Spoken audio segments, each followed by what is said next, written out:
ஆண்டவராகிய இயேசுவின் நாமத்தினாலே இந்த செகண்ட் பார்ட் பைபிள் இன்ஸ்டியூட் வகுப்புகளுக்கு உங்களை அன்புடன் வரவேற்கிறேன். கர்த்தர் உங்களை ஆசீர்வதிப்பாராக. மறுபடியுமாய் நாம் ஒருவரை சந்திப்பது தேவனுடைய சுத்த கிருபை. இந்த புதிய மாதத்தில் ஜூன் மாதத்தில் 6ஆம் மாதம் காலடி எடுத்து வைக்க கர்த்தர் கிருபை செய்திருக்கிறார். நம்மை விட நல்லவர்கள், பரிசுத்தவான்கள், பக்திமான்கள், பெரிய ஆட்கள், சிறந்தவர்கள் இந்த மாதத்தை காண முடியாமல் சில இந்த உலகத்தை விட்டு கடந்து போய்விட்டார்கள். அவரை காட்டினோம் நான் நல்லவர்கள் அல்ல. நாங்கள் இறக்கமாக நமக்கு ஒரு மாதத்தை கூட்டி கொடுத்த கர்த்தர் நன்றி சொல்லுவோம். அல்லேலூயா, பேசலாம். அருமையான சொன்னப்பன் ஐயாவுக்காக, பாஸ்டர் அம்மாக்காக, இங்கே வந்திருக்கிற தேவ ஊழியர்கள் மற்றும் வந்திருக்கிற அத்தனை தேவ பிள்ளைகளுக்கும், குறிப்பாக நம்ம சாமிதுரை ஐயா அவர்களுக்கும் என்னுடைய நன்றியை நான் தெரிவித்துக் கொள்கிறேன். கர்த்தர் உங்களை ஆசீர்வதிப்பாராக. நம்ம தொடர்ந்து வெளிப்படுத்தின விசேஷம் அதை தியானிக்கும்படியாய் நாம் போயிட்டுருக்கோம். போன வகுப்புல நம்ம நீதிமொழிகள் புஸ்தகத்துடைய அவுட்லைனை பார்த்தோம். அதனுடைய பின்னணி. நீதிமொழிகள் புஸ்தகம் 29 அதிகாரங்கள் கர்த்தர் சாலமோனை கொண்டு எழுதி கொடுத்தார். 2 அதிகாரங்கள், 30ஆம் அதிகாரம் மற்றும் 31ஆம் அதிகாரம், இந்த 2 அதிகாரமும் சாலமோன் எழுதல. யார் எழுதுனா? அது 30ஆம் அதிகாரத்தை யார் எழுதுனா அப்படின்னு சொல்லி நாம் ஆய்வு செய்தோம். ஆகூர், யாக்கேயின் மகன் ஆகூர் அவர் எழுதினார் சொல்லிட்டு பைபிள்லே இருக்கு. அந்த ஆகூர் யார் என்று சொல்லி வரலாற்று ஆதாரங்கள் மற்றும் தொல்லியல் துறை அகழ்வாராய்ச்சி ஆதாரங்கள் எல்லாம் நம்ம பார்த்து நம்ம போன வகுப்புல சில காரியங்களை கர்த்தர் கிருபையினால கற்றுக்கொண்டோம். எத்தனாமத்துக்கு சொல்கிறோம். இந்த ஆகூர் அவன் சொல்றான், நான் ஒரு முட்டாள், மனிதர்களே முட்டாள் நானா அப்படின்னு சொல்றான். அது மாத்திரம் அவன் ஒரு தரித்திரன், ஒரு ஏழை. அது மாத்திரம் அவன் இஸ்ரேல் தேசத்தை துரத்தி விடப்பட்டவன். ஏன்னா 722 கிமுல 722 BCல அசிரிய படையெடுப்பு, இஸ்ரேல் தேசம் அழிந்து போன போது அவன் இஸ்ரேல் தேசத்தை விட்டு துரத்தி விடப்பட்டவன். அகதியாக வட அரேபியாவில் இருந்தான். மிஸ்ரிச்சே அப்படின்ற ஒரு மாசா, பழைய பேர் மாசா, அந்த ஊர் பேர். இப்போ இன்னைக்கு மிஸ்ரிச்சே அதுக்கு அந்த ஊர் பேர். வட அரேபியாவில் அங்கே இருந்தான். அங்கே ஒரு ஊழியக்காரனாக இருந்தான், தீர்க்கதரிசியாக இருந்தான். அவனுக்கு உடன் ஊழியர்கள் இருந்தாங்க. அவங்க 2 பேர் கூட அதில் போடப்பட்டிருக்கு. ஒன்று யாரு? இத்தியர், இன்னொருத்தர் ஊகால்.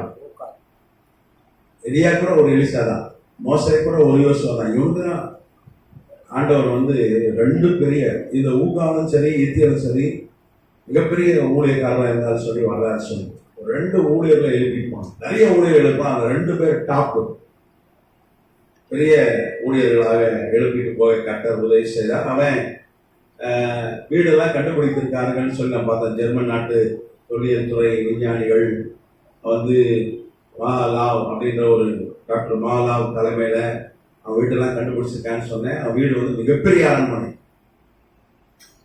ஏகப்பட்ட அறைகள் கொண்ட மிகப்பெரிய அரண்மனை. அவன் வீட்டை கண்டுபிடிச்சிருக்காங்க. ஆனால் அவன் என்ன ஜெபம் பண்ணா, ஆண்டவர் நம்ம மறுதளிச்சிடக்கூடாது. நிறைய பணம் கொடுத்து, கட்டுக்கட்டா பணம் கொடுத்து ஞானம் பண்ணிடுறாங்க. ஆண்டவரையும் நம்ம தெரியாதுன்னு சொல்லிடக்கூடாது, மறுதளிச்சிடக்கூடாது. இல்லைன்னா எனக்கு வறுமையை கொடுத்து நான் திருடிடக்கூடாது. இதனால நம்முடைய நாமத்தை நான் வீணில் வணங்கிடக்கூடாதுன்னு சொல்லி ஜெபம் பண்ணான். கர்த்தர் அவன் ஜெபத்தை கேட்டு ஆண்டவர் மறுதளிக்கக்கூடாது, அவ்வளவுதான். அவன் எனக்கு பணம் வேண்டான்னு சொன்னான். எனக்கு பெரிய பணக்காரன் ஆகணும் அப்படின்னு முயற்சி பண்ணவர்கள், ஜெபிச்சவர்கள்லாம் யாருமே பணக்காரன் ஆகவே இல்லை. நானும் பார்த்துருக்கேன். வரலாறு தான் சொல்லுது, பைபிளையும் பார்க்குறோம். இவன் எனக்கு வேண்டானா, ஆனால் இவனுக்கு ஆண்டவர் இவனுக்கு மிக வரலாறு சொல்லுது, தொல்லியல் துறை ஆய்வுகள் சொல்லுது, மிகப்பெரிய பணக்காரனா இருந்தான். இன்னைக்கு அவன் வீடு, அவங்க வாழ்ந்த வீடு மாதிரி ஒரு வீடு கட்டினா 20,000 கோடி ஆகுமா? எவ்வளோ ஆகுமா? எவ்வளோ ஆகும்? 20,000 கோடி. 20,000 பேருக்கு நம்ம சென்னையில் பங்களா கட்டி கொடுத்துருவோம். ஐயா, அவ்வளோ பெரிய பணக்காரனா இருந்தான். வேண்டாம்னா, ஆனால் பின்னாடி நீங்க வேண்டாம் தான் பணம் பின்னாடி ஓடி வரும். நீங்க பணம் பணம் பணம் பணம் பின்னாடி போன வேலைக்கு வரும். நீங்க பைபிள் எல்லா பரிசுத்தம் பணக்காரங்க, உங்களுக்கு தெரியுமா? சேக்கல், உலகத்தின் முதல் பணம் சேக்கல். உலகத்திலே முதல் 3000 கிமுல அக்காடிய பேரரசு, அக்காடியன்னா ஈராக், இன்னைக்கு இருக்கிற ஈராக், அங்கிருந்து ஆபிரகாம் வந்த மெசொப்பொட்டேமியா, அவங்க தான் அந்த அந்த அரசன் தான் முதல் அங்கதான் ஷேக் என்ற ஒரு பணத்தை முதல் உலகத்துக்கே பணத்தை கொண்டு கொடுத்தது யாருன்னா அன்னைக்கு பழைய ஈராக்கு அக்காடிய சாம்ராஜ்யம். ஆபிரகாம் வரும்போது வெறுமையே வரல, கட்டுக்கட்டா சேக்கர்ல கொண்டு தான். நீங்க ஆதியா புஸ்தகம் பார்த்தீங்கன்னா அடிமைகளை வச்சு வாங்கினா லேண்ட் வாங்கினான்னு போட்டு ஆண்டவரே சொல்றாரு, உங்ககிட்ட இருக்க பணம் இருக்குல்ல, இந்த பணத்துல நீ அடிமையை வாங்குறல, அந்த அடிமையெல்லாம் என்ன பண்ண விருத்த சேதனம் பண்ணணும்னு சொன்னார் ஆண்டவர். அவனும் மிகப்பெரிய பணக்காரன் தான். அவன் பணத்தை நாடி போல, கத்த தரிசனத்தை நாடி ஓடனா பணம் பின்னாடி, நீ எட்டி வச்சவன பின்னாடி விட பணம் வராது போ. சில நேரம் அந்த நாய் பின்னாடியே ஓடி வரும் பாத்துறீங்களா, வேண்டாம்னா கூட அது மாதிரி பின்னாடியே ஓடி வருங்க. உண்மை சத்தியம் இது. அப்படிதான் தாவீது மிகப்பெரிய பணக்காரனா இருந்தான். சாலமோனோட பணக்காரன் உலகத்துல இல்லவே இல்லை. யோபு அரேபியா ஊட்ஸ் தேசம், இன்னைக்கு இருக்க ஓமன் தேசம், அதுல பெரிய பணக்காரனா இருந்தான். பைபிள் பக்தர்கள் பணக்காரர்கள். அப்போஸ்தலனாகிய பவுல் கூட அவன் கல்லறையை 2002 உடைத்தார்கள் ரோமாபுரியில. அவன் போட்டிருந்த ட்ரெஸ் எல்லாம் இன்னைக்கு ஒரு அந்த மாதிரி ட்ரெஸ் எல்லாம் 10 லட்சம் 20 லட்சம் ஆகும். அப்படிப்பட்ட ஒரு ட்ரெஸ் போட்டிருந்தான். உள்ள தங்க இலையினால் நெய்யப்பட்ட ரத்தாம்பர நிறமுள்ள அப்புறம் நீலக்கலர் கலந்த ஒரு அங்கி போட்டிருந்தான். ஒரு தொழில் துறை விஞ்ஞானிகள் 2002 இத்தாலியை சார்ந்த டாக்டர் ஜார்ஜ் பிலிப் தலைமையில எல்லா விஞ்ஞானிகள் தொல்லியல் துறை, அதாவது ஆர்கியாலஜி சயின்டிஸ்ட் அப்புறம் மருத்துவ விஞ்ஞானிலாம் தோண்டும் போது சொன்னாங்க, இது பவுல் கல்ற இல்லைங்க, இது நல்லா பாருங்க, இது பவுல் இல்லை, இது யாருடைய கல்ற, ஒரு ரோம பேரரசர் கல்றாங்க. அவன் போடுற ட்ரெஸ் எப்படி, ராஜா போடுற ட்ரெஸ். நம்ம பொதுவாக என்ன கற்பனை, ஒயிட் அண்ட் ஒயிட்ல இருப்பாருப்பா, நம்ம கற்பனைலாம் தான் கரெக்டா, ஒயிட் அண்ட் ஒயிட். அவர் ஒயிட் அண்ட் ஒயிட்ல இல்லை, அவர் கடைசியா ஸ்பெயின் நாட்டில் பிரசங்கம் பண்ணும்போது தான் கைது செய்தார்கள் பவுல, நீரோ மன்னன். அப்படியே கொண்டு தண்டனை கொடுத்துட்டார். அப்போ பணக்காரனா இருப்பது வேறு, பண ஆசை என்பது எதனாவதுக்கு பணம் எல்லாத்துக்கும் உதவும். ஆண்டவரே இந்த பூமியில ஊழியம் செய்யும்போது 300க்கு அதிகமான ஆட்கள் ஒரு டீமோட தான் போய் ஊழியம் செஞ்சா 18 பறக்கிற போனாரு. 1986 கூட அவர் பயன்படுத்தின ஒரு படகை கண்டுபிடிச்சிருக்காங்க. இன்னைக்கும் இஸ்ரேல் தேசத்துல இருக்கு அந்த படகு, விபீஷத்துல வச்சிருக்காங்க. நீங்க போனீங்கன்னா பார்க்கலாம். 300 ஆட்களோடு போய் தான் அவர் ஊழியம் செய்தார். வேதம் சொல்லுது பணப்பை வச்சிருந்தான் யார், யூதாஸ். பணப்பைன்னு தமிழ் பைபிள் இருக்கு. நீங்க பசங்க செஸ்ட், அது வந்து பாத்தீங்கன்னா கிரேக்க மொழியில பாத்தீங்கன்னா மிகப்பெரிய ஒரு ஒரு பெட்டி இருந்தது அவன்கிட்ட. பெரிய செஸ்ட்னா அந்த பேங்க்ல பணம் வைப்பாங்க தெரியுமா, அதுதான் செஸ்ட், மணி செஸ்ட். அவ்வளவு பணம் வச்சிருந்தான், அவ்வளவு பணம் இருந்தது. ஆண்டவராகிய இயேசு கிறிஸ்து தரித்திரனாய் வந்து பிறந்தார் உண்மைதான். ஆனா பிறக்கும் போது வறுமையில பிறந்தார். அவரு யோசேப்பும் மரியாளும் அவங்க நேசரத்துல இருந்த போது, அவர் நிறை மாத கற்பிணியா இருந்த போது, அப்போ அவங்கள ரோம அதிகாரிகள் என்ன பண்ணாங்க, குடியுரிமை அந்த பதிவு செய்யாததுனால எல்லாருக்கும் ஒரு டோக்கன் கொடுத்தாங்க. எல்லாருக்கும் மரத்தினால் ஆன எல்லாருக்கும் ஒரு ஆயுதார் அன்னைக்கே கொடுத்தான். எல்லாரும் அவங்கவுங்க சொந்த ஊருக்கு போய் அங்க குடி மதிப்பு எழுதி கொள்ள வேண்டும், பதிவு செய்ய வேண்டும். இன்னைக்கு அப்படித்தானே, எந்த வந்தாலும் சரி தான், லீவ் போட்டாலே ஆதார். இப்போ போய் ஆதார் கொஞ்சம் நீங்க உங்க எல்லாம் உங்க போட்டோலாம் கருப்பா இருக்கு, கொஞ்சம் கலர் போட்டோ எடுக்கணும், எல்லாம் போனீங்கன்னா தான் ஒத்துப்போம் அப்படின்னா நம்ம எல்லாரும் போயிடுவான். ஞாயிற்றுக்கிழமை தான் எடுக்கிறோம் அப்படின்னா மற்ற நாள் எடுக்க மாட்டோம்னா சர்ச்சாது. ஏன்னா ஆதாரம் வர முடியாது, செல்போன் வேலை செய்யாது, பேங்க் அக்கௌண்ட் போக வேலை செய்யாது, ரோட்ல கார்ல இது அந்த ஃபாஸ்டேக் வேலை செய்யாது, எதுவுமே வேலை செய்யாது. அந்த நிலைக்கு வந்துட்டோம். 12 இலக்கம் என்ன எல்லாரும் கொடுத்தா எனக்கு வந்துச்சோம். அந்த கிறிஸ்து ஆட்சிக்கு ஒரு மாடல் ஆட்சிக்கு வந்துச்சோம். அவன் என்ன 18 இலக்க நம்பர் கொடுக்க போறான், அவ்வளவுதான். எத்தனாமத்துக்கு சொல்றோம். அதனால அப்போ அவர் பிறக்கும் போது வறுமை திடீர்னு துரத்தி விட்டாங்க. ரோம அதிகாரிகள் வீடு வந்தார்கள், எங்க டோக்கன் காட்டுனாங்க, இல்லைன்னோட அடிச்சு துரத்திட்டாங்க. கத்தி முனையில ஈட்டி முனையில, இல்லைன்னா கொண்டுருவோம்னாங்க. வேற வழி இல்லாம பிரயாணத்துக்கு எந்த ஆயுதமும் கிடையாது. பொதுவாக பிரயாணம் பண்றான்னா ஒரு ஆயுதம் தான் போவான், அது குழுக்களை தான் போவான். இவங்க எவ்வளவு கெஞ்சி பார்த்தாங்க, என் மனைவி நிறை மாத கர்ப்பிணி ஐயா. அப்போ அந்த காலகட்டம் பார்த்தீங்கன்னா 1 அடி பனி இருக்கும் இஸ்ரேல் தேசத்துல, 1 அடி ஐஸ் கட்டிருக்கும். இவ்வளவு பனி பெய்கிற காலம், மழை பெய்து கொண்டே இருக்கும். அதுவும் வந்து நேசரத்துல இருந்து பெத்லகேம் போற வழி ஃபுல்லா காடு. உலகத்துல அதிக சிங்கங்களும் கரடிகளும் காட்டு பண்ணிகளும் இருக்கிற இடம், அது கொள்ளக்காரங்க இருக்கிற இடம். ஒண்டியா போக முடியாது, எவ்வளவு கெஞ்சி பார்த்தாங்க. ஆனா வேற தீர்க்க தரிசனம் என்ன, அவர் எங்க பிறப்பாரு, பெத்லகேம்ல பிறப்பாரு. ஒரு தீர்க்க தரிசனம் மீகா தீர்க்க தரிசனம் மூலமா உடைக்கப்பட்டது. அந்த தீர்க்க தரிசனம் நிறைவேறதுனாலதான் ஒரு பாடு அவங்களுக்கு. அவர்கள் வற்புறுத்தப்பட்டார்கள். இந்த வரலாறு எங்க இருக்குன்னா, யாக்கோபு ஆண்டவராகிய இயேசு கிறிஸ்துவுடைய சகோதரன். அவன் யாக்கோபுடைய நிறுவனம் அவனை கொண்டுதான் கர்த்தர் எழுதினார். அவன் அப்போஸ்தலனாக இருந்தான். அவன் உடைய சுயசரிதையை கண்டுபிடிச்சாங்க 1952 எகிப்துல. அவன் கைப்பட கிரேக்க மொழியில எழுதின சுயசரிதையை கண்டுபிடிச்சாங்க. நான் ஏற்கனவே நான் வந்து எல்லாம் எழுதி போட்டிருக்கேன். அது 100 பேர் போட்டோ. இந்த எவாஞ்சலியம் என்ன எவாஞ்சலியம் எழுதி வச்சிருக்கீங்களா? சரி, அது நம்ம அவனுடைய சுயசரிதை இன்னைக்கும் ஜெனீவால சுவிட்சர்லாந்துல போட்மர் மியூசியம் லைப்ரரியில இருக்கு. நீங்க சுவிட்சர்லாந்து போனீங்கன்னா சொல்லுங்க, நான் லொகேஷன் அனுப்புறேன். நீங்க பார்த்து ஒரு போட்டோ எடுத்துட்டு வந்துருங்க. அவன் யாக்கோபு எழுதின சுயசரிதை. அதில் அவங்க ஆண்டவராகிய இயேசு கிறிஸ்து பிறந்தபோது என்ன நடந்ததுலாம் அதை வரலாறுல இருக்கு. எல்லாத்தையும் பைபிள்ல எல்லாமே எழுதப்பட்டா நமக்கு இடம் கொள்ளாது. சின்ன புஸ்தகமா கொண்டு வர முடியாது இருக்காது. ஆண்டவர் எல்லாத்தையும் சுருக்கி அது பேர் புரோட்டோ எவாஞ்சலியம். மறந்துட்டீங்களா? அதுக்குள்ள நான் என்ன சொல்லியிருக்கேன், இதை மறக்காம இருக்கலாம். பரோட்டாவை ஞாபகம் வச்சுங்கன்னு சொன்னேன். நீங்க பரோட்டாவை மறந்துட்டீங்களா, புரோட்டோ எவாஞ்சலியத்தை மறந்துட்டீங்களான்னு தெரியல. சரி, அப்போ அந்த நேரம் தான் அவர் வறுமையை சுமந்தார். கஷ்டம் இருக்கு அந்த நேரம். ஒரு கழுதை பார்க்கிங் கேட்டலூமான்னு சொல்லி கிரேக்க மொழி பைபிள் சொல்லுது. தமிழ் பைபிள்ல வந்து முன்னணியில அவன் வந்து பிறந்தார்னு சொல்லி போட்டிருக்கு. கேட்டலூமானா நம்ம எப்படி வீட்டுல கார் பார்க்கிங் இருக்கு பாருங்க, கீழே கார் பார்க்கிங், மேல வீடு. நீ சென்னையில அப்படிதான் சட்டம் வரப்போகுது. கார் பார்க்கிங் இல்லைன்னா போலீஸ் அதிகாரி வந்து உங்ககிட்ட கார் பார்க்கிங் இருக்குன்னு சர்டிபிகேட் கொடுத்தா கார் வாங்க முடியும்.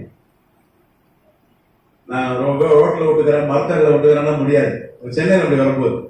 ஏற்கனவே வந்துட்டு சில பட்டணங்கள்ல இந்தியாவில் வந்துச்சு, டெல்லியில வந்துட்டு நினைக்கிறேன். ஆமா, அது மாதிரி ஒரு கார் பார்க்கிங் இப்ப எல்லாம் முதல் வீடு கட்டும் போது பஸ் என்ன போயிடுறான், மகாராஷ்டிரா வந்துச்சு, மும்பைல வந்துச்சு. அப்போ முதல் வீடு கட்டும் போது தனக்கு வீடு கட்டுறானா இல்லையா, கிச்சன் கட்டுறானா இல்லையா, முதல்ல என்ன கட்டுறான், பார்க்கிங் கட்டிட்டு அதுக்கு மேலதான் என் வீடு கட்டுறான். இன்னைக்கு ஒரு 1/2 கரோட வீடு கட்டினா பெரிய கோடீஸ்வரன். இன்னைக்கு சென்னையில ஒரு 1/2 கரோடுல 2-3 கோடி ரூபாய் தான் ஒரு வீடு வாங்க முடியும். அப்படி ஆயிடுச்சு. அதனாலதான் அபார்ட்மெண்ட்ல கோடி ரூபாய்க்கு மேல சொல்றான். அபார்ட்மெண்ட் ரத்தராமத்துக்கு சோத்திரம். அப்ப போன வகுப்புல நம்ம ஆகூரை பத்தி ஆய்வு செய்தோம். யாக்கையின் மகன் ஆகூர். ஒரு புதிய தகவல் கர்த்தர் கற்றுக் கொடுத்தார். அதை நான் உங்களுக்கு கற்றுக் கொடுத்தேன். ரத்தராமத்துக்கு எங்கேயும் நீங்க கேள்விப்பட்டிருக்க மாட்டீங்க. இது ஒரு புதிய தகவல் தான். கர்த்தர் நல்லவர். அல்லேலூயா. நம்ம வெளிப்படுத்தின விசேஷம் நம்ம தொடர்ந்து ஆய்வு செய்திருக்கோம். அது பின்னாடி எல்லாம் பார்த்தோம்.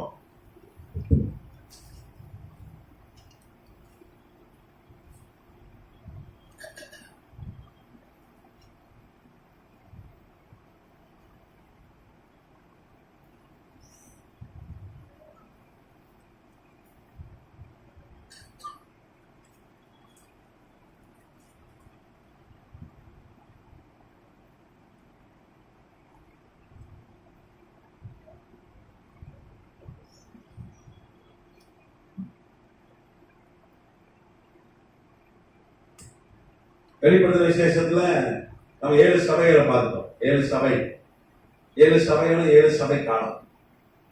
ஏன்னா வெளிப்படுத்தின விசேஷமே ஒரு தீர்க்க தரிசன புஸ்தகம் தான். யோவான் 89 வயசா இருக்கும்போது கர்த்தர் அவனுக்கு வெளிப்படுத்தின தீர்க்க தரிசனங்களை அவனை கொண்டு கர்த்தர் நமக்கு எழுதி கொடுத்திருக்கிறார். அப்ப யோவான் வந்து 89 வயசுல தீர்க்க தரிசி ஆயிட்டான். அது வரைக்கும் அவன் தீர்க்க தரிசியே இல்லை. நம்ம யாருக்கும் 89 வயசு ஆகல. அப்படிதானே? யாருக்கா 89 வயசு ஆயிட்டா? பைபிள் ரொம்ப லேட்டா எனக்கு தெரிஞ்சு இன்னொரு தீர்க்க தரிசி, அவன் 158 வயசுல தீர்க்க தரிசி சொன்னான். சிமியோன். ஆண்டவர் இயேசு கிறிஸ்து 8 நாள் குழந்தையா இருக்கும்போது தூக்கி, ஏன்னா அவனுடைய கல்ற, அவனுடைய ரிமைன்ஸ், அவனுடைய எலும்பு மிச்சங்கள்லாம் குரோஷியால இருக்கு. சிமியோன்ல லூக்கா 2ல சொல்லப்படுற சிமியோன். நம்ம இந்த காலத்துல விஞ்ஞானம் வளர்ந்துருக்கு. ஒரு சின்ன ஒரு முடி கிடைச்சாலும், ஒரு செல்லு கிடைச்சாலும், எத்தனை வயசுல செத்தா, எவ்வளவு காலம் வாழ்ந்தா, உடனே டிஎன்ஏ பண்ணிடுறாங்க, மரபணு பண்ணிடுறாங்க. அவன் 158 வயசு. ஏன்னா அவனுக்கு ஒரு வாக்கு தத்தம் இருந்தது. லூக்கா 2வது சிமியோன் என்ன வாக்குதா, நீ ஆண்டவராக இயேசுவை பார்க்காம நீ சாக மாட்டேன். ஏன்னா அவன் தான் வந்து ஏசாயா தீர்க்கதரிசி புத்தகம் 7ஆம் அதிகாரத்தை அவன் தான் மொழிபெயர்த்தான். நீங்க பாத்தீங்கன்னா 132 கிமுல 132 பிசியில டோலமி 2 பிலடெல்பியஸ் ஒரு கிரேக்க அரசன் இருந்தான். நம்ம ஏற்கனவே எழுதிட்டோம், நோட்ஸ் கொடுத்துட்டேன். இதான் அவன் நினைப்பூடுறதுக்கு. டோலமி 2 பிலடெல்பியஸ் அவன் வந்து எகிப்து அரசன். நீங்க பாத்தீங்கன்னா அன்னைக்கு எகிப்த வெள்ளக்காரன் தான் ஆண்டான். இன்னைக்கு எகிப்து ஆடுறது வெள்ளக்காரன் இல்லை. ஏன்னா அன்னைக்கு கிரேக்கர்கள் வந்து எகிப்தை பிடிச்சிட்டாங்க. இன்னைக்கு இருக்கிற கெய்ரோவுடைய பழைய பேர் வந்து அலெக்சாண்ட்ரியா. அங்கதான் மாமன்னர் அலெக்சாண்டருடைய கல்ற இருக்கு. அலெக்சாண்டர் தி கிரேட் அவருடைய கல்ற எங்க இருக்குன்னா கெய்ரோ நகர்ல இன்னைக்கு இருக்கு அவருடைய கல்ற. உலகத்தையே ஜெயிச்சவர். எத்தனை வயசுல? 30 வயசுல உலகத்தை ஜெயிச்சவன். ஜெயிக்கிறதுக்கு உலகம் இல்லைன்னு கவலைப்பட்டான். அவன் உலகத்தையே ஜெயிச்சான். அவனை குறித்து தீர்க்க தரிசனம் தானியல் தீர்க்கதரிசி புத்தகத்துல இருக்கு. நம்மளால ஆய்வு செஞ்சிருக்கோம். அவன் பிரகடனம் பண்ணி அவனை குறித்து தானியல் தீர்க்கதரிசி புத்தகத்துல தீர்க்க தரிசனம் இருக்கு. அந்த அலெக்சாண்டர் மாமன்னன் உடைய 4 தளபதிகள் ஒருத்தன் தான் டோலமி. அவன் மறைச்சு போயிடுறான்.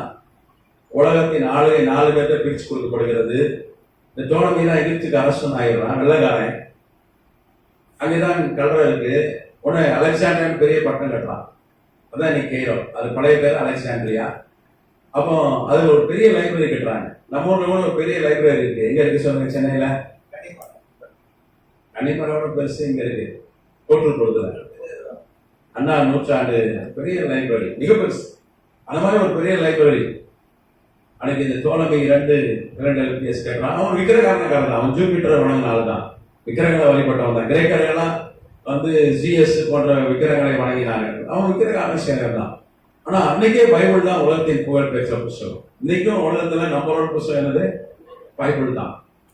அன்னைக்கு வந்து பிரிண்டிங் ப்ரெஸ் எல்லாம் கிடையாது. பிரிண்டிங் ப்ரெஸ் எப்போ வந்துச்சு? இப்போ 1450 தான் வந்துச்சு. அப்படின்னா எவ்வளவு வருஷம் ஆச்சு? ஒரு ஏறக்குறைய ஒரு 550 575 வருஷம் தான் ஆச்சு பிரிண்டிங் ப்ரெஸ் ஒன்று வந்து. அதுக்கு முன்னாடி பிரிண்ட் அடிக்கிற ப்ரெஸ்ஸே கிடையாது. எல்லாம் என்ன பண்ணுவாங்க? தோல்ல எழுதுவாங்க, இல்லைன்னா ஓலைச்சுவடியில் எழுதுவாங்க, இல்லைன்னா அங்க மிடில் ஈஸ்ட்ல மத்திய கிழக்குல இஸ்ரேல் தேசம் அங்கெல்லாம் ஒரு இலையை அரைப்பாங்க. அது பேர் பேப்பரி. அதோடைய தண்டை அரைப்பாங்க. அரைச்சி அதை ஒரு பேப்பர் மாதிரி காய வச்சு அதுல மையான்னு எழுதுவாங்க. அது பேர் தான் பேப்பரஸ். அதுதான் பேப்பர்னு வந்துச்சு. இப்படிதான் எழுதுவார்கள். கதிராம சொல்றோம்.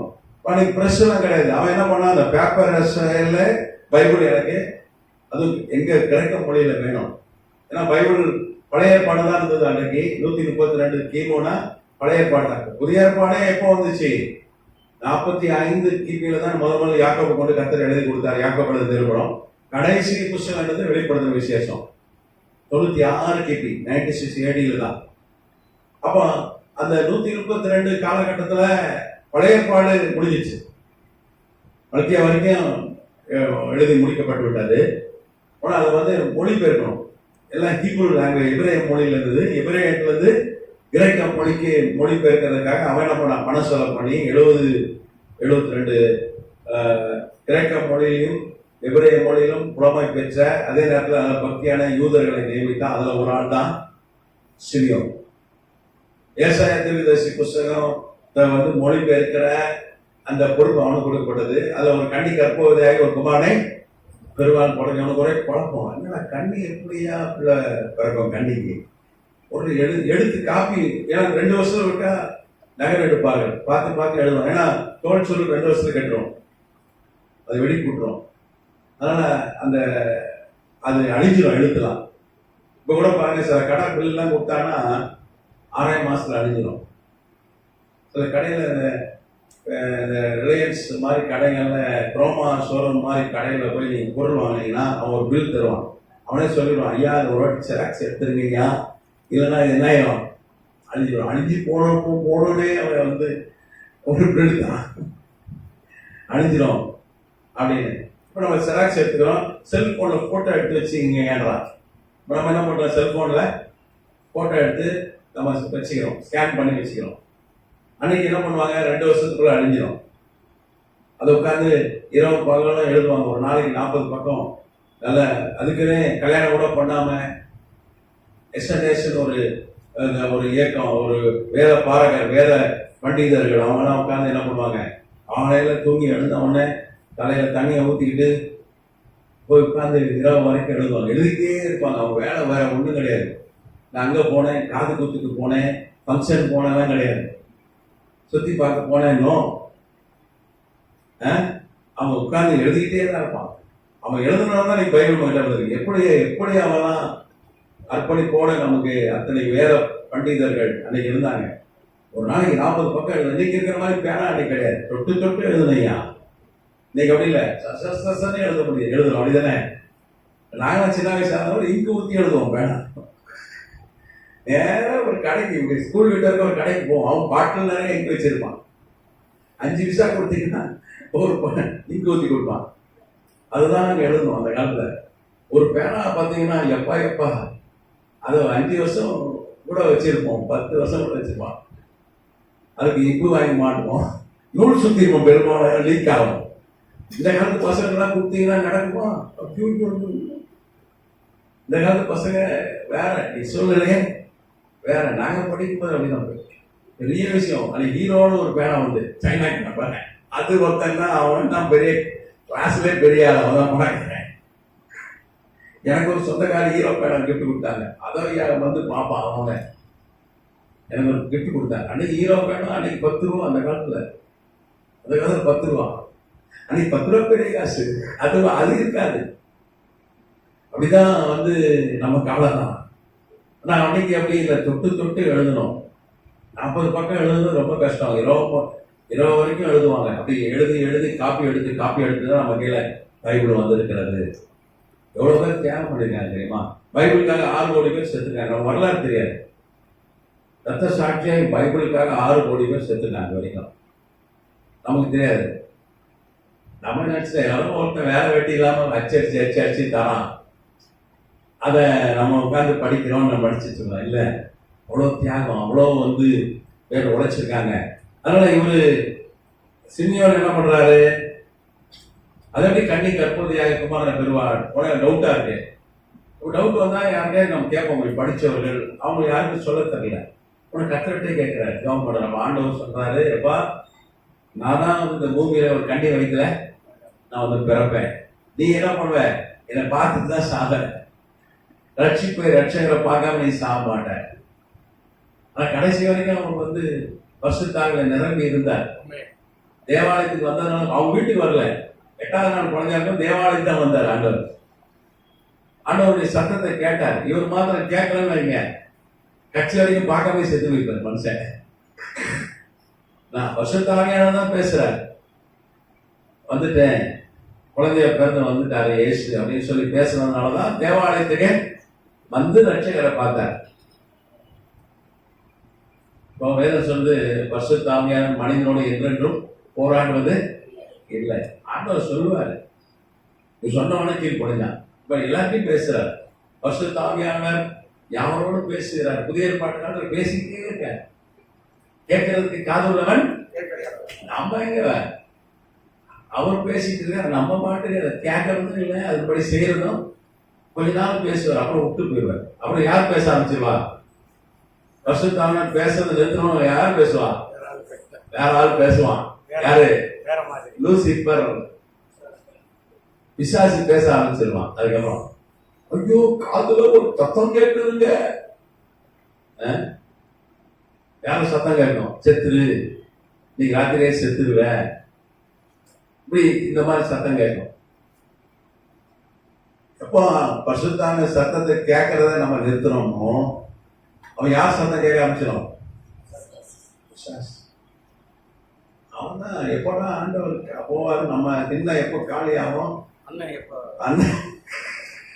அந்த கதையில தான் யாரை விழுங்கலாமோ என்று வகை தேடி சுற்றித்தின. போன வகுப்புல கூட பார்த்தோம், தேவதூதர் முன்பாக மறுதளிச்சா என்ன பண்ணிடுவாராம், தேவதூதர் முன்னாடி நம்மள மறுதளிச்சிடும். அப்படின்னா தேவதூதர் எல்லாரையும் கூப்பிட்டு சொல்லிடுவாரு, எப்பா இவனை இந்த ஆளை எனக்கு தெரியாது, நீங்க இன்னும் ஒரு பணியும் செய்வாங்க, எல்லாம் நமக்கு தொடர்ந்து வேலை செய்யிட்டு இருக்கான் தேவதூதர்.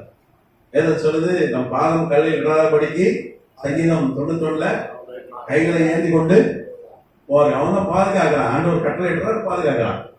ஆண்டவர் எல்லாத்தையும் எல்லாம் வாங்கப்பா, அவன் என்ன தெரியாதுன்ட்டான், என்னைய நான் எனக்கு அவனை தெரியாதுன்ட்டாருன்னு இங்க நம்ம கதை எதை கதையா ஆக்சிடென்ட் நடக்கும். இன்னைக்கு நமக்கு ஆக்சிடென்ட் ஆகாம இருக்குன்னா அது காரணம் என்ன? தேவனுடைய பாதுகாப்பு.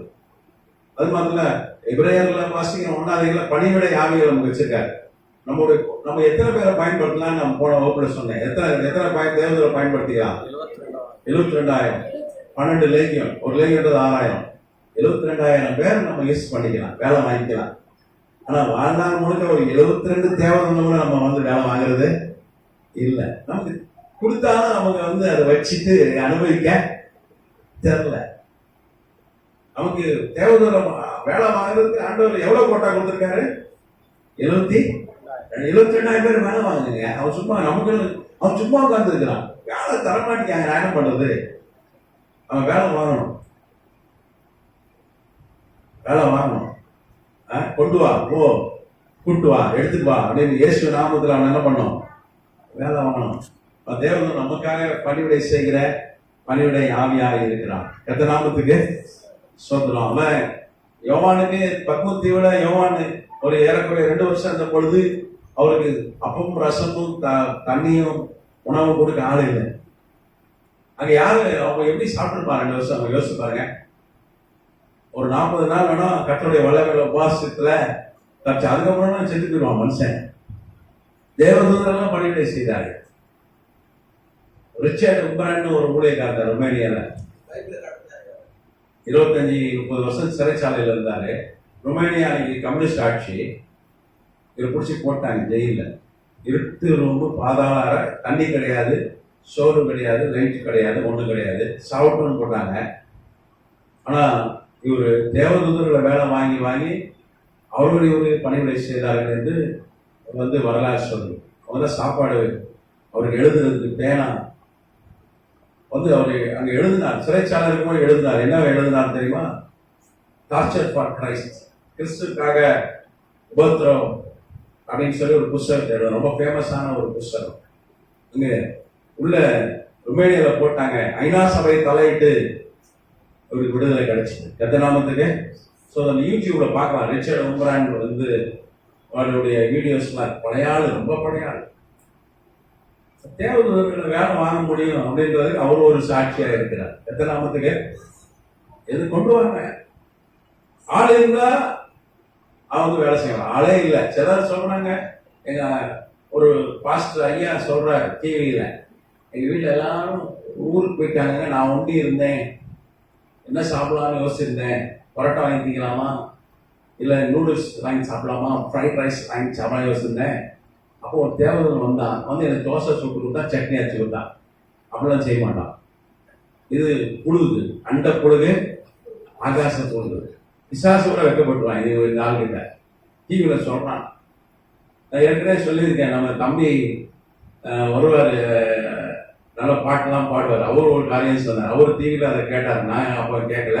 டிவியில ஒரு பிரசங்கர் சொன்னாராம், எல்லாம் ஊருக்கு போயிட்டாங்களாம். இவர் ஒண்டி டைனிங் டேபிள் பக்கத்துல பாய் கடை, இடியாப்பம் பாயா வாங்கி சாப்பிட்டு இருந்தாராம். வடக்குன்னு ஒரு தேவதன் எனக்கு ஒரு வாய் விட்டுட்டான்.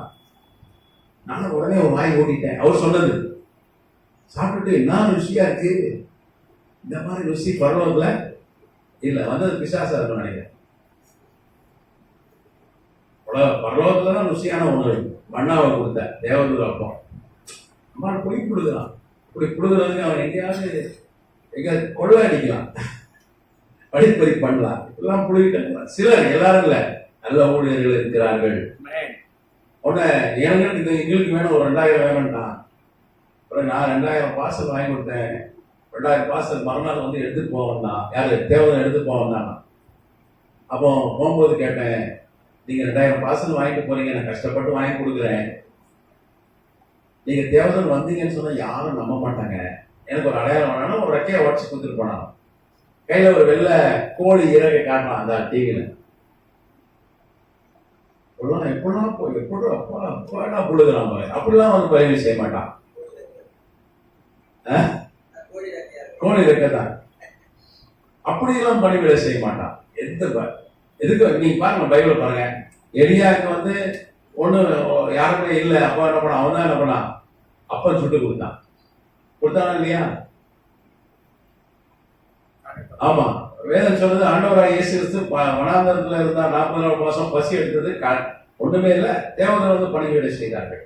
நமக்கு செய்வோம், நம்ம வேலை வாங்கணும். அவனை என்ன பண்ணணும்? வேலை வாங்கணும். வேலை வாங்குங்க. பைபிள் தைரியமா வாங்க. இயேசு நான் சொல்ற வாங்க, எனக்கு கொஞ்சம் வேலை செய்ய. அதுதான் அவனை வச்சிருக்காரு ஆண்டவர். எனக்கெல்லாம் வேலை செஞ்சிருக்கான். எனக்கெல்லாம் கொண்டு துட்டே கொண்டு கொடுத்தான்.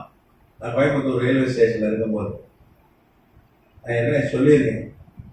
நாங்கள் ஒரு ஊழியத்துக்கு போயிட்டு மாட்டிக்கிட்டோம் துட்டு இல்லாம. ஆமா, துட்டம் கிடையாது, திங்க சோறு கிடையாது, குடிக்க தண்ணி கிடையாது. ஒரு ஒரு ஒரு மாதிரி போய் மாட்டிக்கிட்டோம். ஊழியத்துக்கு போயிட்டு ஊட்டிக்கு போயிட்டு ரிட்டர்ன் வரும்போது தேவனை நாங்கள் அனுப்பி கர்த்தர் காசு கொடுத்தார். பெரிய காசு கொடுத்தார். என் கூட அங்கே கடந்த எல்லாரையும் சேர்த்து கூட்டிட்டு வந்து சென்னை வந்து சேர கர்த்தர் உதவி செய்தார். எதனாமத்துக்கு பணிவிடை.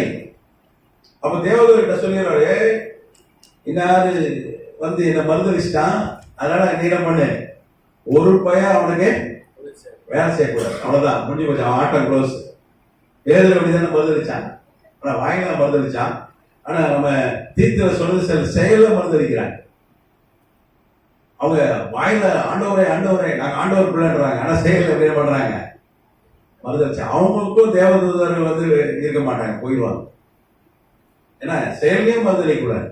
நீங்க கேட்கலாம், அது எப்படி? நான் ஒரு கவர்மெண்ட் ஆபீஸுக்கு போயிருந்தேன். போன வாட்டி சொன்னேன், நான் அந்த உதாரணத்தை தரல. கையில பைபிள் எப்பவும் பாட்டு ஓடுது, பயங்கரமா தலையாட்டி. நான் பார்த்தேன், ஐயா ஒரு கிறிஸ்தவ மனுஷன் இருக்க, நம்ம வேலை முடிஞ்சிடும், காசே எல்லாம் முடிஞ்சிடும். ஐயா வாங்க தோத்துறோம் அப்படின்னாரு.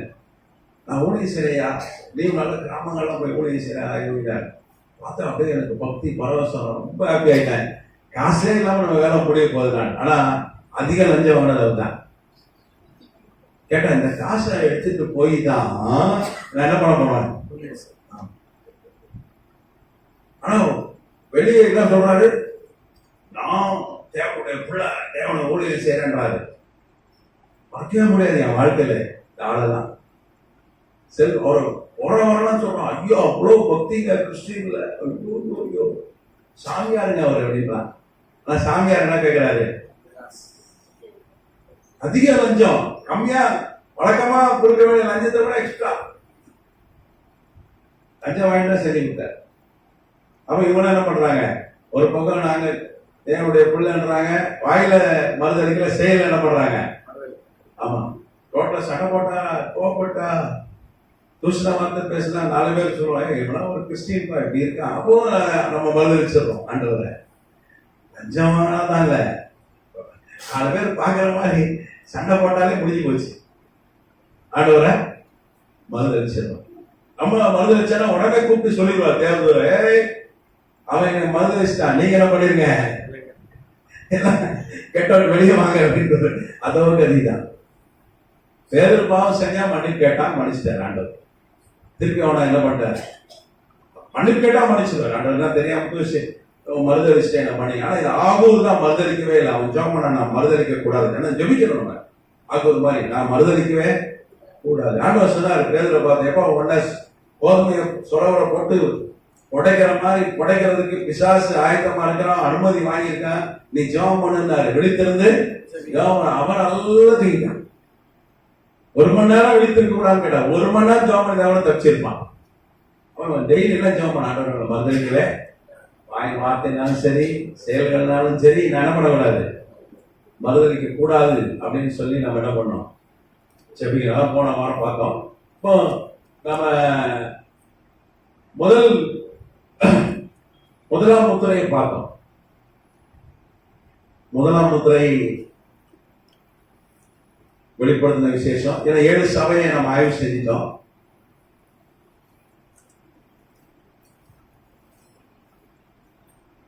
முதலாம் முத்திரை வெளிப்படுத்தின விசேஷம் 6ஆம் அதிகாரத்துல பார்த்தோம்.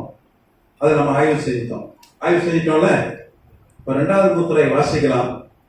வெளிப்படுத்தின விசேஷம் 6ஆம் அதிகாரம் 3-4 வசனங்கள்.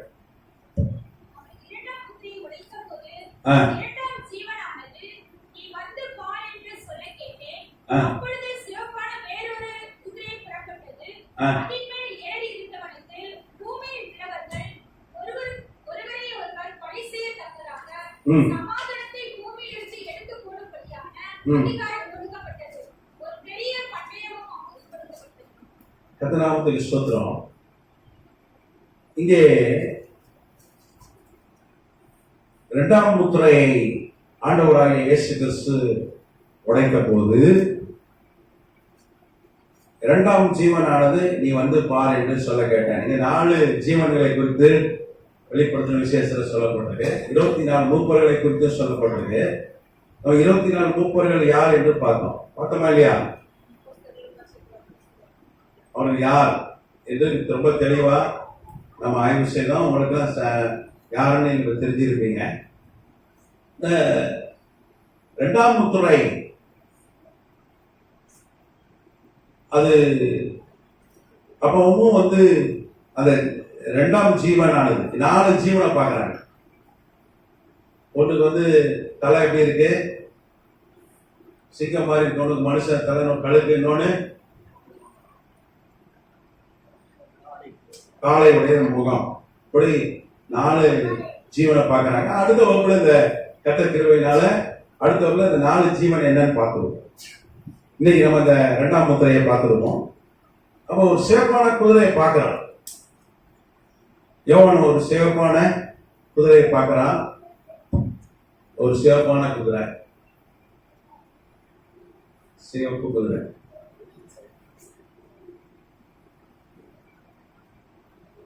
Red hours.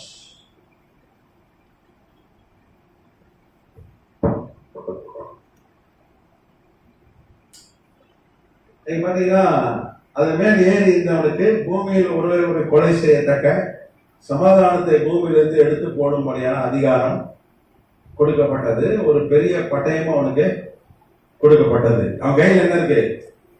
ஒரு பெரிய பட்டயம் இருக்கு.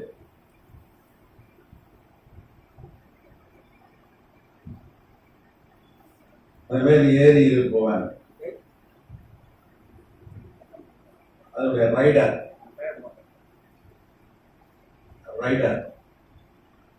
அவன் கையில் என்னது? சமாதானத்தை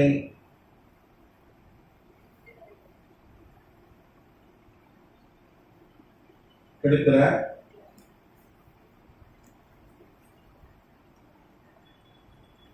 அதிகாரம். அதுக்கப்புறம் வேற வச்சிருக்கான் பிளஸ் பெரிய பட்டயம்.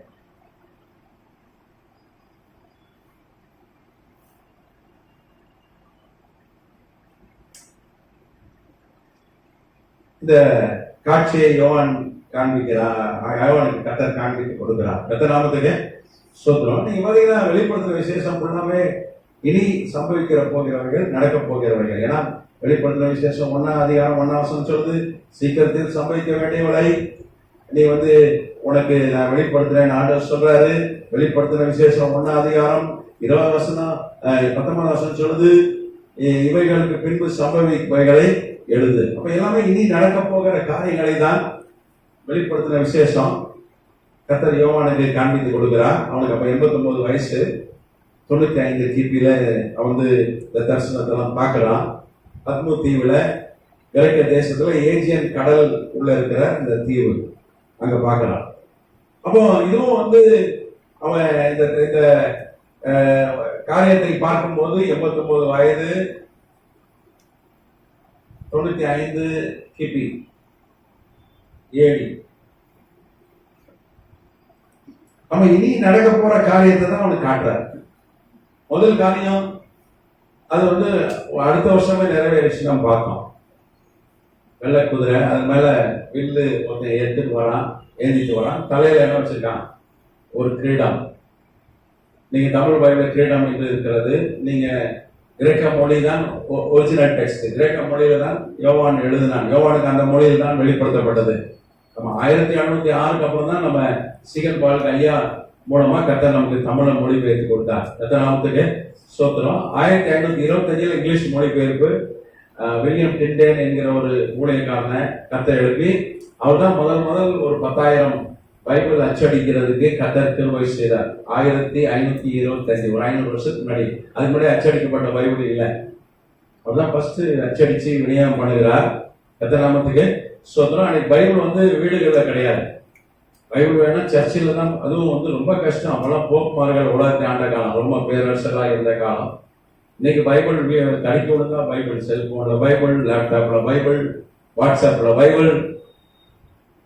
800 கோடிக்கு மேல பைபிள் இருக்கு. இன்னைக்கு ஒரு ஆளுக்கு குறைஞ்சது ஒரு பைபிளாவது இருக்கிறது. அவ்வளவு பைபிள் இருக்கு. ஆனா இன்னைக்கு பைபிள் படிக்க மாட்டாங்க. அன்னைக்கு அப்படி இல்லை. பக்தர்கள் பைபிள் வாசித்தார்கள் அவ்வளவு கஷ்டப்பட்டு. அப்போ அது அந்த தீர்க்க தரிசனம் வெள்ளை குதிரையில வெளியில அம்பு கையில பிடிச்சிட்டு தலையில ஒரு கிரீடம். அப்ப தமிழ் பைபிள்ல கிரீடம் இருக்கு. கிரேக்க மொழி பைபிள் ஒரிஜினல் பைபிள்ல மூல பாஷை பைபிள்ல என்ன போட்டுன்னா ஸ்டெஃபனஸ் அப்படின்னா வெற்றி பெற்ற அரசன் தலையில அணிகிற கிரீடம் இருக்கும். ஸ்டெஃபனஸ் அன்னைக்கு இலையினால் ஒரு கிரீடத்தை, வேற லாரல் பே இலையான கிரீடத்தை அணிந்து கொண்டு ஒரு வெற்றி விழாவுக்கு ஒரு வெற்றி பெற்ற ரோம பேரரசன் போகிறான். அவன் கையில ஒரு வில்லு இருக்கிறது. அந்த வில்லு அவனுடைய சின்னமாய் அடையாளமாய் இருக்குன்னு சொல்லி பார்த்தோம். ஆனா அன்னைக்கு டொமிஷியன் என்கிற ரோம பேரரசன் தான் இருக்கிறான். இந்த தரிசனத்தை யோவான் பார்க்கும்போது டொமிஷியன் அவன் தான் ரோம பேரரசன். அவனுடைய சின்னம் கழுகு. அப்ப வேறொரு ரோம பேரரசனை காட்டி பார்க்கிறான். இப்ப கர்த்தர் ஆட்சி மாற்றத்தை காண்பித்து கொடுக்கிறார். அப்ப அதே மாதிரி கரெக்டா ஒரு வருஷத்துல ஒரு அந்த டொமிஷியன் கொல்லப்படுகிறான். கூட இருக்கிற நம்பிக்கையான ஒரு வேலைக்காரனை கொண்டுறான். அப்ப ஸ்டீஃபன் ஒரு கத்திய கையில கட்டிட்டு வரான். கை உடஞ்சி போச்சுன்னு சொல்லிட்டு சும்மாட்டி சொல்லி அரசரை கொன்று போடுகிறான். அரசனும் அதுக்கப்புறம் குத்திடுறாங்க, செத்துடுறாங்க. இன்னைக்கு வரைக்கும் மர்மமா இருக்கு. இதனால டொமிஷியன் கொல்லப்பட்டார் அப்படின்னு இன்னைக்கு வரைக்கும் மர்மம். வெளியில யாராவது சதி பண்ணாங்களா ஒண்ணும் தெரியாது. ஆனா உலகத்தை ஆளுகை செய்த சக்தி வாய்ந்த அரசன், 3 கண்டங்களை ஆட்சி செய்தவன், உலகத்தை ஆண்டவன், அவன் கொல்லப்படுகிறான். காரணம் ஆண்டவர் அவனை என்கவுண்டர் பண்ணுகிறான். அவன் செத்து போன பிறகுதான் நிர்வாண ஒரு அதிகாரியை தான் கர்த்தர் ஒரு ரோம பேரரசனை உயர்த்துகிறார். போன வகுப்பில் ரொம்ப தெளிவா பார்த்தோம். நிர்வாக சாதாரண அதிகாரி, ராஜ பரம்பரையை சார்ந்தவன் அல்ல, போர்க்கலைகள் தெரிஞ்சவன் அல்ல. 66 வயசு நிர்வா. அவன் வந்தவனை யோவானை விடுதலை செய்கிறான். அப்படிதான் யோவான் பத்மத்தை விட்டு வெளியே வந்தான்னு சொல்லி பார்த்தோம். அதுதான் முதல் முத்திரை உடைக்கப்பட்ட பொழுது அந்த அந்த காரியம் அது யோவான் காலத்துல நிறைவேறிச்சு. கர்த்தராமத்துக்கு ஸ்தோத்திரம். அது போன வகுப்புல நீங்க நோட்ஸ் எல்லாம் எடுத்திருப்பீங்கன்னு நம்புறேன். நோட்ஸ் எல்லாம் எடுத்தீங்களா? சரி. ஏன்னா வெளிப்படுத்துற விசேஷம் தீர்க்க தரிசனம் அடையாளபூர்வமா இருக்கிறது. டைரக்டா படிச்சா ஒண்ணுமே புரியாது. நம்ம ஆட்களை டைரக்டா போட்டுருவான். ஒரு வீடியோல 2-3 குதிரையை அனிமேட் பண்ணி போட்டுருவான். வெள்ளை குதிரை வந்துச்சியா, சிவப்பு குதிரை வந்துச்சியான்னு காட்டுறான் டிவியில. எப்போ அனிமேஷன் பண்றான். அதை என்ன பண்றான், எடிட் பண்ணிடுறான். அது அல்ல. இதெல்லாம் ஒரு அடையாளபூர்வமான தீர்க்க தரிசனம். நீங்க பாத்தீங்கன்னா இந்த தீர்க்க தரிசனம் எப்போ நிறைவேறுச்சுன்னா 185 கிபி ஏடியில இருந்து 284 கிபி ஏடி. கரெக்டா பாருங்க, 90 ஆண்டுகள். இந்த காலகட்டத்தில் இந்த தீர்க்க தரிசனம் நிறைவேறிச்சு. நீங்க பாத்தீங்கன்னா சமாதானம் அன்றைக்கு ரோம சாம்ராஜ்யத்தில் இல்லாமல் போய்விட்டார். சிவப்பு குதிரையில சிவப்பு குதிரை அது ரத்தம் சிந்துதலுக்கு அடையாளம், போருக்கு அடையாளம். ஒருத்தருக்கு ஒருத்தர் யுத்தம் பண்றதுக்கு தான் ஒரு அதிகாரம் பெற்றவனாய் சமாதானம் கெடுக்கிறவனா ஒருத்தன் வரான் சிவப்பு குதிரையில. அவன் கையில் ஒரு பெரிய பட்டயம் இருக்கிறது. நீங்க இந்த காலகட்டத்தில் பாத்தீங்கன்னா 185 கிபி முதல் 284 கிபி வரை 90 ஆண்டுகள் அன்னைக்கு ரோம பேரரசு உலகம் ஃபுல்லா இருந்தது. ரோம பேரரசு உலகத்தை ஆண்டார் ரொம்ப காலம். 1798 வரைக்கும் அவங்க ஆளுகை. இப்போ ஒரு கொஞ்ச காலமா தான், ஒரு 200-250 வருஷமா தான் அவங்க ஆளுகை கிடையாது. உலகத்தை எப்படி வெள்ளைக்காரன் பிரிட்டிஷ்காரன் உலகத்தை ஆண்டானோ அந்த மாதிரி அவர்களும் உலகத்தை ஆண்டார்கள். இத்தாலிக்காரங்க உலகத்தை ஆண்டார்கள். இந்தியாவில் நம்ம கீழடி மியூசியம் போனீங்கன்னா அவங்க நாணயங்கள் தான் இருக்கு. ருப்பியான்ற நாணயம் வருவதற்கு முன்னாடி இந்தியாவில் ருப்பியாவை வந்து ஷெர்ஷான் ஒரு மன்னர் தான் கொண்டார். ஷெர்ஷான் ஒரு மன்னர், இந்தியாவில் ஆளுகை செய்த மன்னர். அவர் தான் ருப்பியான்ற ஒரு கரன்சியை நம்ம ஊருக்கு கொண்டார். அதை தான் நீங்க பயன்படுத்துறோம். ரூபான்றோம் தமிழ்ல, இங்கிலீஷ்ல ருபீஸ் தான், ஹிந்தியில என்னது இத்தனை ருப்பியா. இப்ப என்ன ருப்பியானா தான் புரியும். நம்ம ஊர்ல எல்லாம் வந்து அவங்க தான் வந்திருக்காங்க, அவங்க தான் இருக்கிறாங்க கடைகளை. நீங்க போய் தமிழ் பேசுறீங்கன்னா நம்ம ஊர்ல பிழைக்க முடியாது பொருளுக்கு. அதனால தான் அந்த காலத்துல சொன்னாங்க ஹிந்தி படிக்கிறாங்க, என்கிட்ட சொன்னாங்க. இப்போ நம்ம ஒண்ணு சொன்னா அவன் தலையில செய்யறான், அவனுக்கு புரிய மாட்டேங்க. அவன் என்ன பண்ணுவான்? அவனுக்கு அங்க வேலை இல்லை, இங்கதான் வேலை. இப்போ இந்த நிறைய பில்டிங் ஒர்க்கு, கான்ட்ராக்ட் ஒர்க் நடக்குது. சென்னை கார்பரேஷன் வந்து கொஞ்சம் காவலாம் உடச்சி வந்து எல்லாம் பணி செய்யறாங்க. அவங்க தான் வந்து வேலை செய்யறாங்க, நம்மளும் தெரிய மாட்டேங்குது. ருப்பியே அப்படின்னா தான் தெரியும். நீங்க ரூபா ருப்பீஸ்னா தெரியாது. அவங்க தான் பணி செய்யறாங்க. அவங்களாம் ரட்சிக் பண்ணிச்சோம். அவங்களால நம்ம ஆளுங்க மிஷினரி அங்கே போனாங்க. இப்போ அவன் இங்கே வந்துருக்கான் சென்னையில், தமிழ்நாட்டில் 1 கோடி பேர் இருக்காங்க. ஹிந்தி கற்றுக்கிட்டா நீங்கள் அவனுக்கு சுவிசேஷம் சொல்லிடலாம். அதுவும் இந்த பகுதியில் இந்த ஓஎம்ஆர் ஈஸியர் பள்ளி ஒரு 10 லட்சம் பேர் இருக்காங்க. இந்த ஹிந்தி தெரிஞ்சுக்கிட்டீங்கன்னா அழகாக அவனை என்ன பண்ணிடலாம், ரட்சிப்புள்ள நீங்கள் நடத்திடலாம். அங்கே போய் ஒரு காலத்தில் போனாங்க, பீகாருக்கும் யூபிக்கும் மத்திய பிரதேசம், இங்கிருந்து மிஷினரிமார் போனாங்க. இப்போ அவங்க இங்கே வந்துட்டு ஆண்டவர்களை கொண்டு வந்துட்டார். கத்தராமத்துக்கு சோதரம். ஏன்னா யாரும் ஊரே யாரும் கேளு. அவங்களும் நம்ம சொந்த காலம் தான், கிறிஸ்துவர்கள் அவனும் நமக்கு சாதம் தான். நம்ம வந்து அவனுக்கு மொழி தெரியல, அவ்வளோதான். அவன் மொழியை நமக்கு கற்றுக்கிட்டானா அவனுக்கு அழகா சுவிசேஷம் சொல்லிடலாம். சபை இந்தி ஆராதனை கூட நடத்தலாங்க. நம்ம ஹிந்தி தெரிஞ்ச ஒரு டிரான்ஸ்லேட்டர் வச்சு அவங்க வருவாங்க. நிறைய பேர் இருக்காங்க, அழகா சுவிசேஷம் சொல்லலாம். அப்போ 90 ஆண்டுகள் பார்த்தீங்கன்னா உச்சபட்ச உள்நாட்டு போர் நடந்தது. உள்நாட்டு போர் பார்த்தீங்கன்னா சிரியாவில் இப்போ சைவத்தில் உள்நாட்டு போர் நடந்தது, சூடான்ல உள்நாட்டு போர் நடந்தது, நடந்துட்டே இருக்கு. பங்களாதேஷ்ல நடந்தது. அதே மாதிரி உலக வரலாறுல ஒரு 90 ஆண்டுகள் 185 கிபில இருந்து 284 கிபி வரைக்கும் 90 ஆண்டுகள்ல பெரிய உள்நாட்டு போர் நடந்தது. சமாதானமே கிடையாது. அரசர்கள் கொல்லப்பட்டார்கள். கொலை பெருகின காலம் தான் உலக வரலாறுல நீங்க பாத்தீங்கன்னா. அதுதான் ஆண்டவர் காண்பித்து கொடுக்கிறார் கரெக்டா. அப்போ வந்து 95 கிபியில பார்க்கலாம்.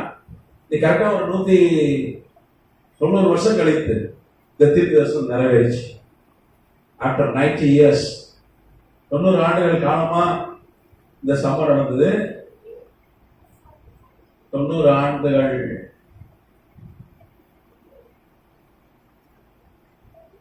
பிறகு இந்த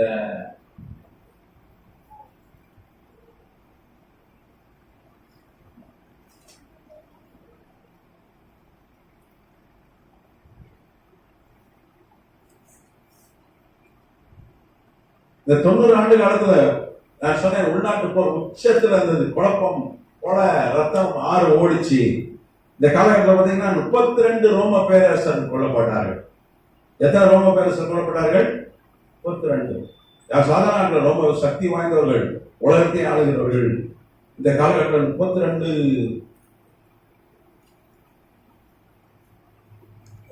ரோம பேரரசர்கள் கொல்லப்பட்டார்கள்.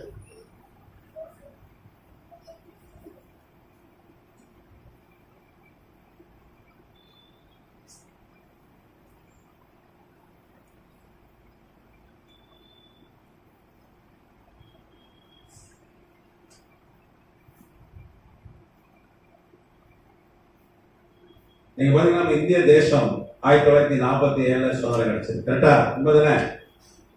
1947 எப்ப சுதந்திரம் கிடைச்சது? ஆகஸ்ட் 15ஆம் தேதி நமக்கு சுதந்திரம் கிடைச்சது. நமக்கு முதல் பிரதமர் யாரு? பாரத பிரதமர் நேரு ஐயா, ஜவஹர்லால் நேரு ஐயா. இன்னைக்கு நமக்கு பிரதமர் மாண்பு மோடி ஐயா இருக்காங்க. இப்போ எத்தனை வருஷம் ஆச்சு? 1947 இருந்து இப்போ வரைக்கும் எவ்வளவு வருஷம் ஆச்சு?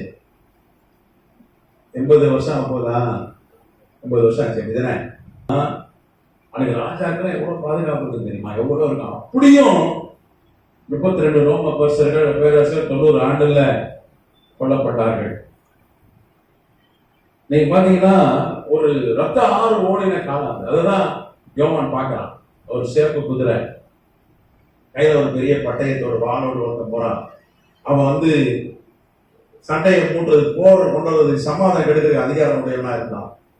நீங்க பாத்தீங்கன்னா அந்த காலகட்டத்துல 32 பேரரசர்கள் கொல்லப்பட்டார்கள். அதுக்கப்புறம் 27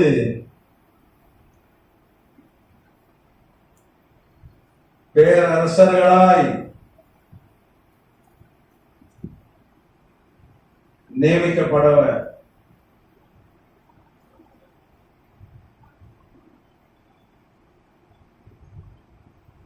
இவங்க கொல்லப்பட்டார்கள்.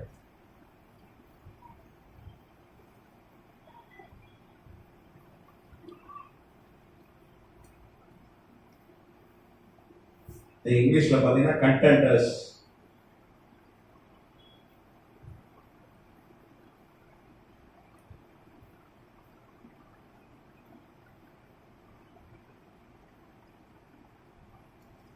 பாத்தீங்கன்னா 59 பெரிய தலைவர்கள், தேச தலைவர்கள் கொல்லப்பட்ட காலம்.